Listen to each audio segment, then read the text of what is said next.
Hello everyone. इस lecture में हम स्टडी करेंगे coefficient of friction, angle of friction and angle of repose.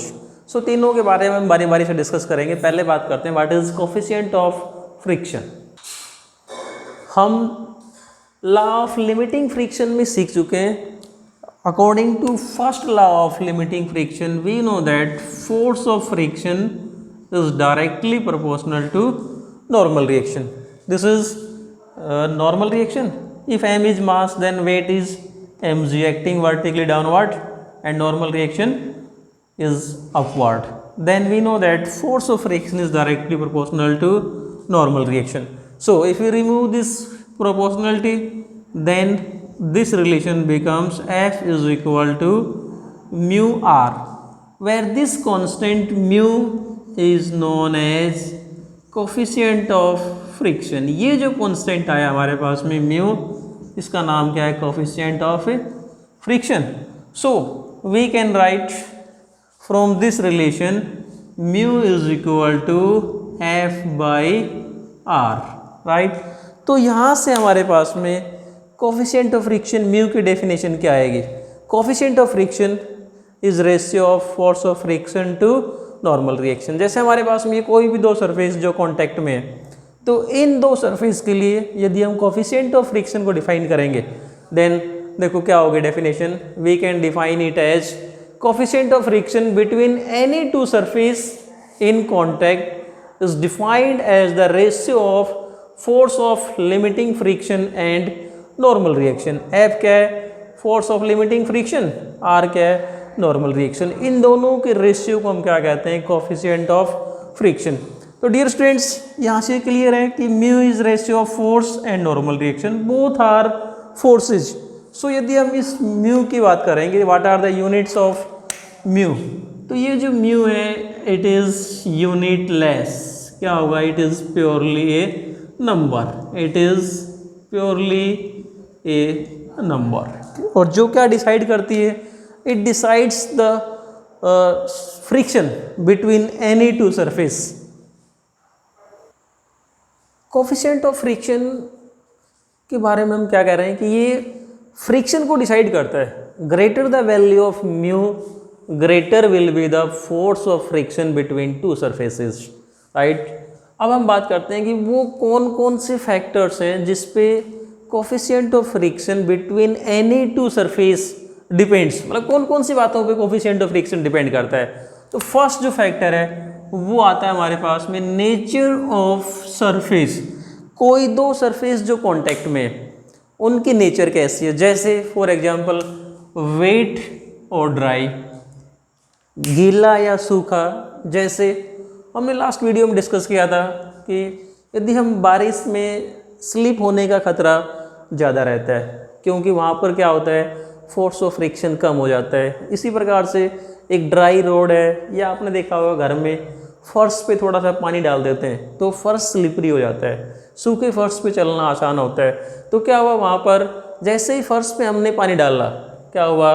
Nature of surface change हो जाती है। नेचर ऑफ सरफेस चेंज हुई, कोफिशिएंट ऑफ फ्रिक्शन भी चेंज हो जाता है। इसी प्रकार से सरफेस कैसा हो, रफ हो या स्मूथ हो, या फिर पॉलिश्ड या नॉन पॉलिश सरफेस, तो हर केस में क्या होगा? कोफिशिएंट ऑफ फ्रिक्शन डिफरेंट होता है। सो फर्स्ट फैक्टर क्या है? Nature of surface. सेकंड जो फैक्टर आता है वो आता है हमारे पास में material of surface in contact. Material of surface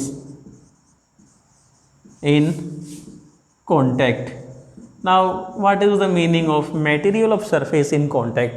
suppose this is a table या सरफेस ऑफ टेबल।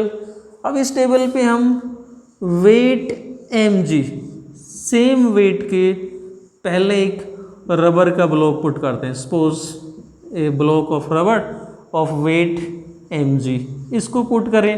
फिर रबर की जगह हम सेम वेट का यदि कोई प्लास्टिक का ब्लॉक पुट करें, राइट, प्लास्टिक ब्लॉक, या फिर सेम सरफेस पे सेम वेट का वुड, लकड़ी का कोई ब्लॉक पुट करें, या फिर इसी सरफेस पे सेम वेट का यदि हम कोई मेटल का ब्लॉक पुट कर देंगे, तो यहाँ पर क्या होगा, देखो चारों केस में मटेरियल ऑफ सरफेस, यहाँ पर वुड है, यहाँ पर रबर, यहाँ प्लास्टिक, यहाँ क्या है मेटल, हर केस में जो if we will find the friction then coefficient of friction will be different in all these cases. जबकि सरफेस नीचे वाला सरफेस सेम है, वेट सेम है, लेकिन क्या हो गया, कोफिशिएंट ऑफ फ्रिक्शन फिर से चेंज हो गया। So coefficient of friction depends on material of surface in contact. जैसे आपने देखा होगा हम टायर बनाते हैं, व्हीकल्स के tyre, they are made of rubber, उनको मेटल के गोल टायर क्यों नहीं बना देते, क्या होगा उससे, फोर्स ऑफ फ्रिक्शन बहुत ज़्यादा मात्रा में बढ़ जाएगा, इसलिए tyres are made of rubber. इसके अलावा आपने देखा होगा कि टायर्स को हम फुली इन्फ्लेट रखते हैं, फुल हवा भर के रखते हैं ताकि फ्रिक्शन क्या हो वहाँ भी लेस हो। जैसे आपने देखा हो साइकिल में यदि कम हवा हो आपको ज़्यादा जोर लगाना पड़ेगा, क्योंकि जो टायर है that is compressed by the surface in contact, तो फोर्स ऑफ फ्रिक्शन वहाँ बढ़ जाता है। So force of friction nature of surface और मटेरियल ऑफ सरफेस पे डिपेंड करता है। Now we will discuss another case, if a body is moving over the surface of over another surface, then coefficient of friction now will be written as mu k is equal to Fk by R. Now this Fk is coefficient of force of kinetic friction.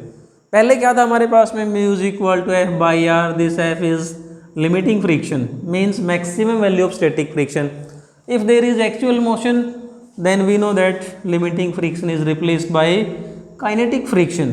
Then coefficient of kinetic friction will be mu k is equal to Fk by R, and we know that kinetic friction is always less than limiting friction.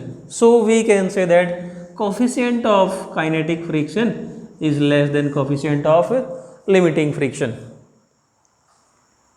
Now we will discuss our next topic, angle of friction.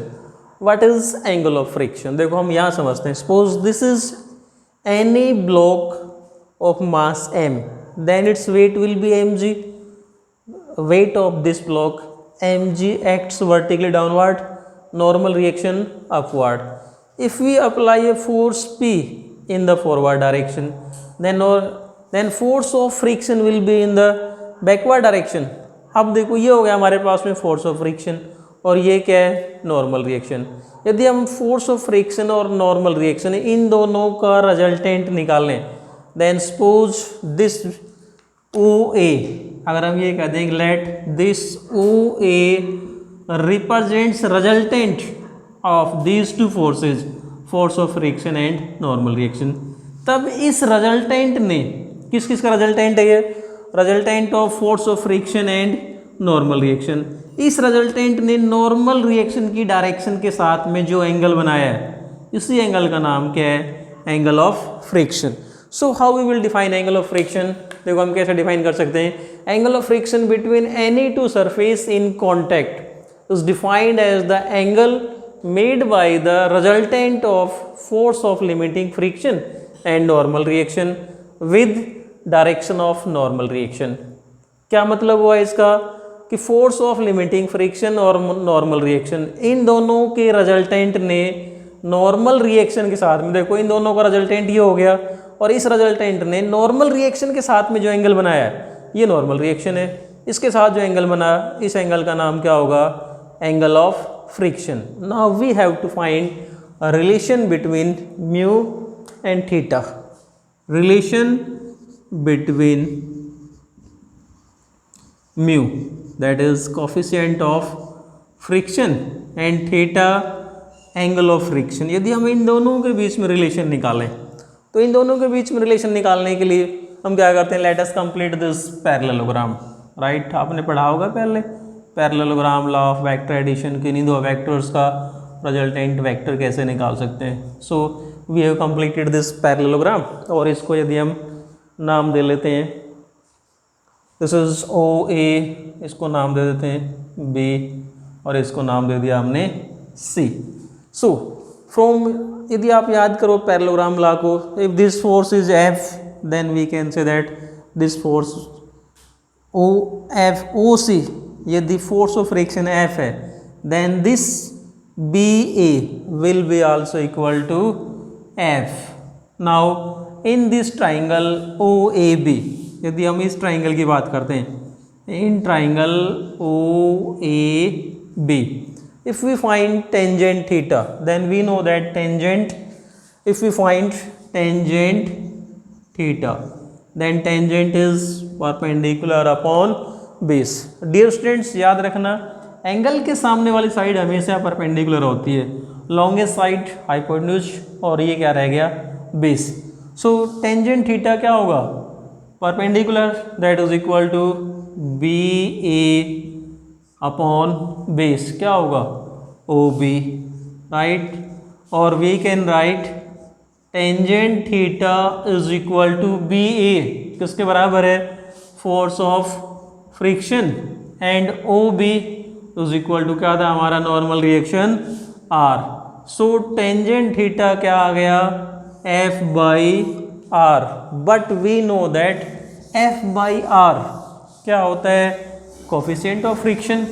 हमने define किया था कि what is coefficient of friction, that is coefficient of friction mu is defined as ratio of force of friction to normal reaction, और F by R किसके बराबर है, that is equal to mu is equal to tangent theta. So हमारे पास में relation क्या आया, mu is equal to tangent theta. This is the relation between coefficient of friction and angle of friction. Next topic पे हम आते हैं, वो है हमारे पास में एंगल ऑफ रिपोज और angle of sliding. What is angle of repose और स्लाइडिंग? स्लाइडिंग का मीनिंग आप समझ गए, स्लाइड करना। तो हम वही बात करेंगे यहाँ पर। देखो, suppose this is a horizontal surface, या ये हमारे पास में कोई प्लेन है जिसको हमने हॉरिजेंटली रखा हुआ है, राइट, और इस पर ये कोई ऑब्जेक्ट रख दिया। इस डायग्राम की बात करते हैं, हॉरिजेंटल सरफेस, कोई ऑब्जेक्ट रख दिया, weight will act vertically downward, normal reaction.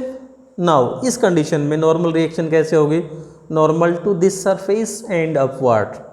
अब यदि हम इस सरफेस को यहाँ से ऊपर उठाते हैं, देखो इस सरफेस को हमने यहाँ से ऊपर उठाया, ध्यान रखना आप क्या होगा, देखो इस सरफेस को हमने ऊपर उठाया, किसी एक एंगल पे क्या होगा, ये जो हमारा ऑब्जेक्ट है it begins to slide down.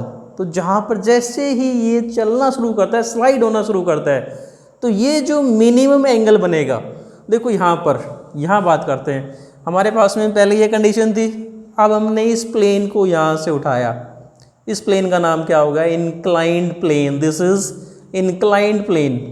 इस इंक्लाइंड प्लेन ने इस हॉरिजेंटल के साथ में कम से कम एंगल, वो कम से कम एंगल जिस पर ये ऑब्जेक्ट स्लाइड करना शुरू कर देगा, right, the minimum angle made by this inclined plane with horizontal such that a body placed on this inclined plane just begins to slide down. मतलब जैसे ही ये नीचे की तरफ स्लाइड करना शुरू करती है, तब इस इंक्लाइंड प्लेन ने यहाँ जो एंगल बनाया, इस एंगल का नाम क्या होगा, एंगल ऑफ रिपोज और angle of sliding. So how we will define, so एक नज़र डेफिनेशन पे डालते हैं।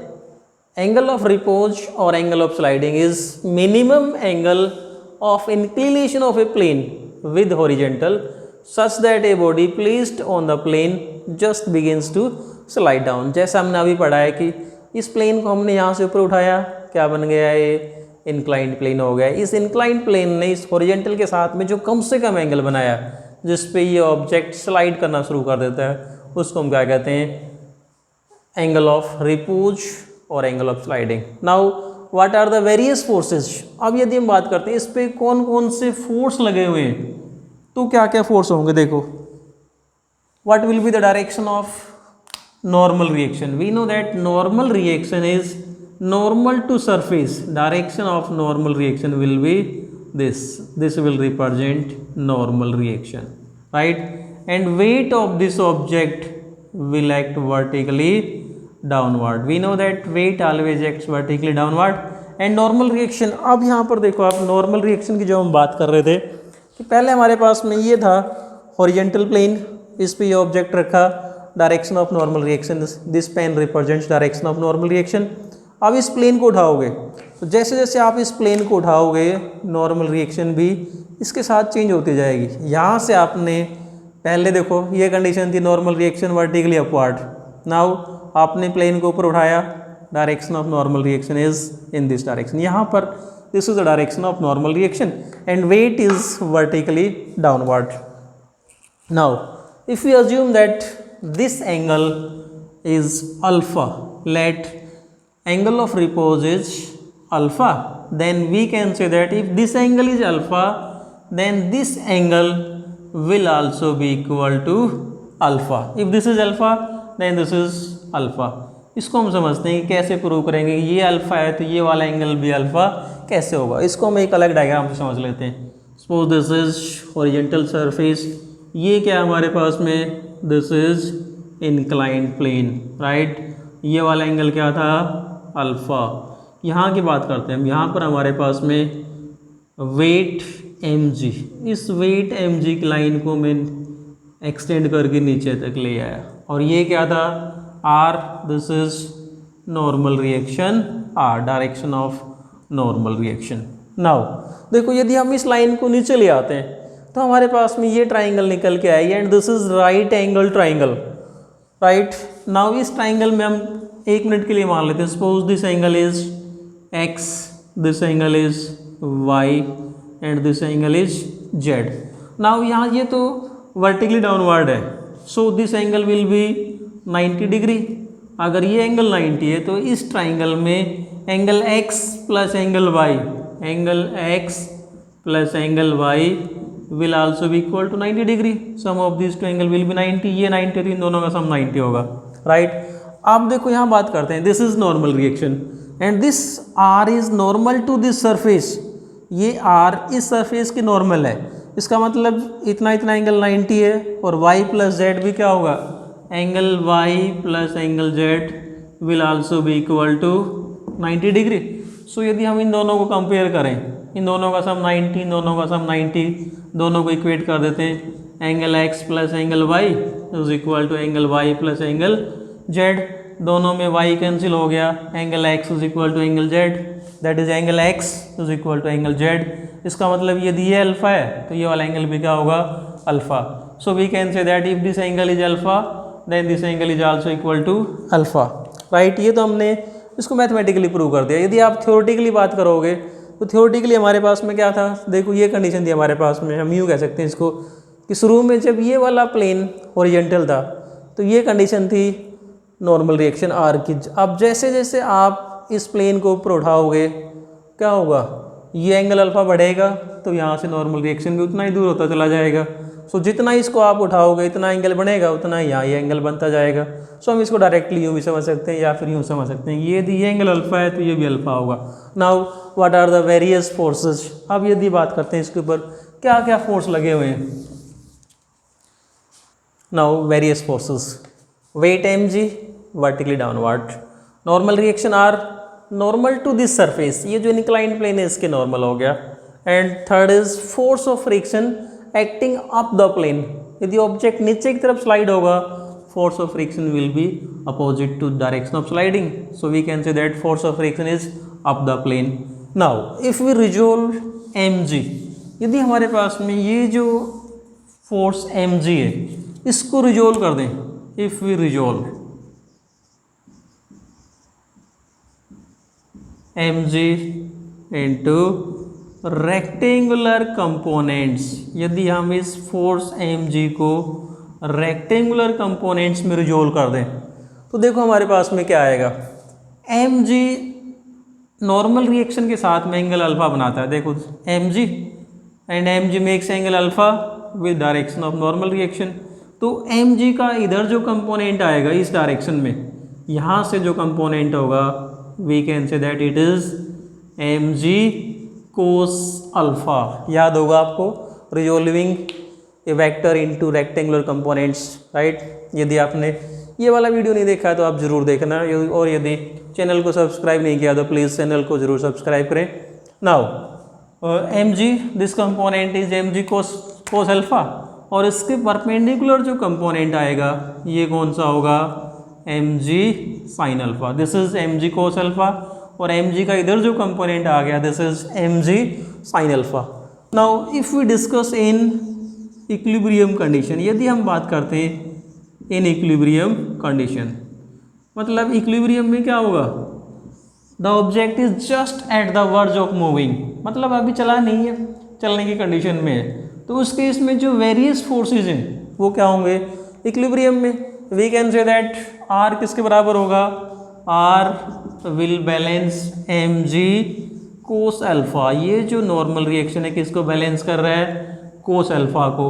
और ये देखो फोर्स ऑफ फ्रिक्शन किसके साथ बैलेंस हो रहा है, this component M G sine alpha. M G के जो दोनों कंपोनेंट हैं, एक component M G cos alpha किससे बैलेंस हो गया, नॉर्मल रिएक्शन से, दूसरा कंपोनेंट किससे बैलेंस हो गया, फोर्स ऑफ फ्रिक्शन से। We can say that F is equal to क्या आएगा, एम जी साइन अल्फा। इसको मान लेते हैं फर्स्ट, इसको मान लेते हैं सेकेंड।